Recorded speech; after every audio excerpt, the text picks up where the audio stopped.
বাংলা চলচ্চিত্রের ইতিহাসে কিছু নাম শুধু অভিনেতার পরিচয় বহন করে না, তারা হয়ে ওঠেন একটি প্রজন্মের আবেগ।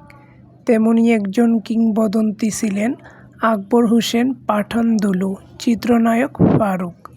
কোটি দর্শকের কাছে তিনি আজও ভালোবাসার মিয়া ভাই।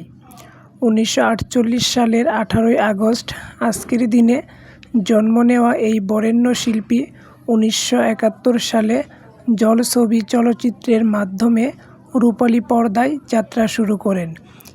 এরপর একের পর এক জনপ্রিয় সিনেমায় অভিনয় করে তিনি জায়গা করে নেন অগণিত দর্শকের হৃদয়ে। তার স্মরণীয় চলচ্চিত্রগুলোর মধ্যে রয়েছে সুজন সখী, নয়নমণি, সারেংবউ, গোলাপি এখন ট্রেনে, দিন যায় কথা থাকে, নাগরদোলা, সাহেব এবং মিয়া ভাই সহ অসংখ্য কালজয়ী সিনেমা। অভিনয়ে অসামান্য অবদানের স্বীকৃতিস্বরূপ তিনি অর্জন করেছেন জাতীয় চলচ্চিত্র পুরস্কার সহ নানা সম্মাননা।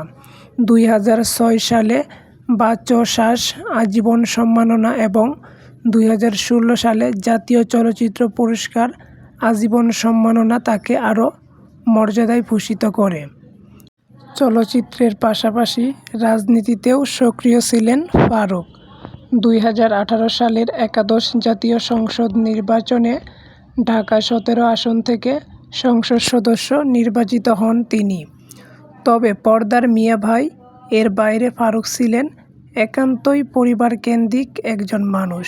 স্ত্রী ফারজানা পাঠান ছিলেন তার জীবনের অন্যতম আপন সঙ্গী।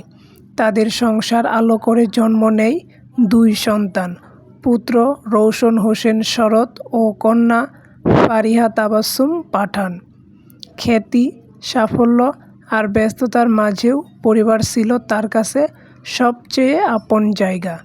ভালোবাসার মানুষদের ঘিরেই ছিল তার ব্যক্তিজীবনের অনেকটা সুখ ও শান্তি।